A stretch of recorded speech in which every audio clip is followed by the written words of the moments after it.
Hey, Dr. Phil here, coming at you with a real story today, but I don't have any headlines to read to you because I'm talking about something that the media just chooses to ignore.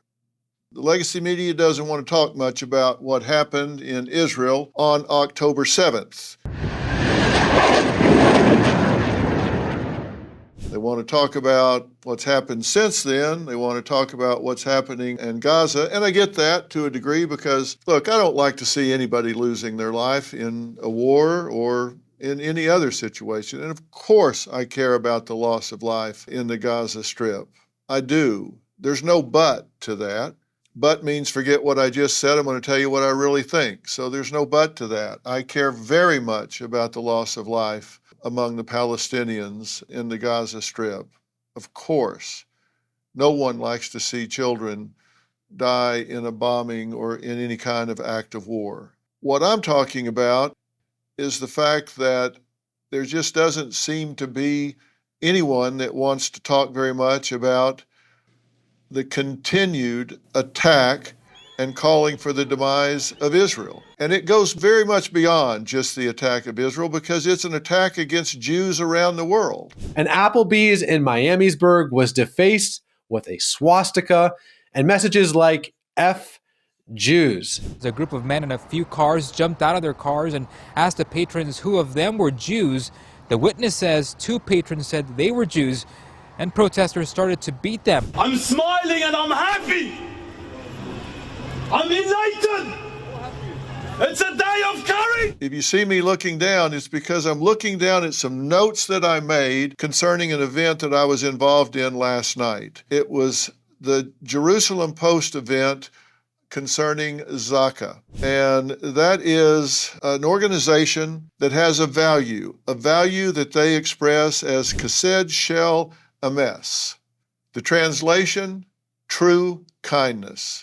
And this includes honoring the deceased through dignified treatment of remains. Now, Zaka is Israel's rescue and recovery nonprofit. They have over 3,000 volunteers, mostly Orthodox Jews that are ready 24/7 to respond to any disaster. And they were the first to respond to October 7th. Let me tell you what they did. They performed the grim task of collecting body parts. And you don't want to talk to them about this was just all made up. גופה ערומה, קשורה למשהו, והיא קשורה בפה, כפותה. You don't want to talk to them about the fact that this is just all some fiction that the Israelis made up or blew out of proportion to get sympathy around the world and justify an attack on Gaza. You don't want to say that to them because they were there and they had to collect these body parts. Now, why do they do that? Jewish law. Bodies must be buried as wholly as possible, making every shard of bone precious to Zaka because it's Jewish law. They do this after every traffic accident. They do it after anything that impacts a human body. And they do it after a terror attack, murder, suicide, natural disaster. And they do it with the authorization of the Israeli police. They collect blood and body parts at the scene to preserve the dignity of the departed. They do the same for non-Jewish, even suicide bombers that come into Israel and blow someplace up. They will collect the body parts of the offending suicide bomber and return it to the home country of the offending suicide bomber because that's who they are. They preserve the dignity of the departed.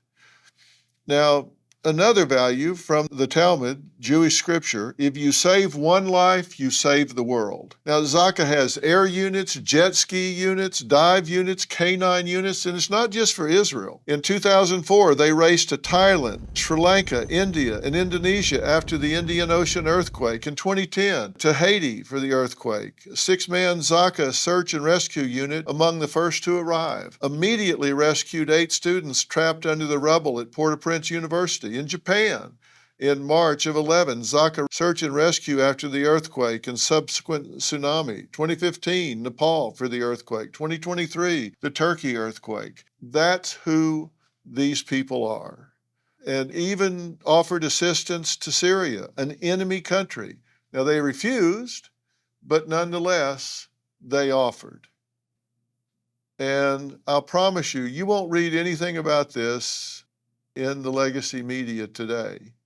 But I'm talking about it because I was there, I spoke at the event, and I questioned some of the Zaka volunteers about what this had done to them to spend their lives looking at these kind of tragic situations. And, I asked them how it affected their view of humanity. And it was interesting that across the board, they said it really affected their ability to look their own families, their own children in the eye.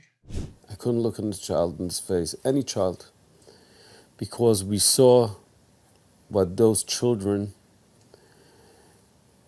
suffered and how they were attacked. And I said, tell me why that is. And they said, because they just felt guilty. They said, we are so blessed and we've seen so much carnage and so much loss of life and so much pain and suffering. And then we go home and get to sit on a couch and hold our children in our arms and talk to them and have a meal with them and tuck them in at night. And it just doesn't seem like we've done enough. I said, but you've spent days and sometimes weeks or months at the scene of a tragedy like the Nova Music Festival, where the attack was made early in the morning, gathering body parts and putting them together for family. And that was such a gift to these families. They said, we know, but it's just hard. It's hard to unsee the things that we've seen, and it's hard to shake it off, and you just can't help but ask yourself, why me? Why am I spared this? And I guess the answer I gave was, so you can be here to do what you do. And one of the questions I got was, how do Israelis deal with the post-traumatic stress disorder that the whole country lives under? And it occurred to me that there's nothing post about the stress disorder that they deal with, the trauma. There's nothing post about it because they live with it every single day. We get up and go to work every day. We go to the park and play with our kids. We go to the store and come home. And we don't think about somebody lobbing missiles at us in Nebraska or Texas or Wisconsin or California or New York. They live with that every day. And because it's ongoing, it's not post. It's current. But yet they still are so resilient.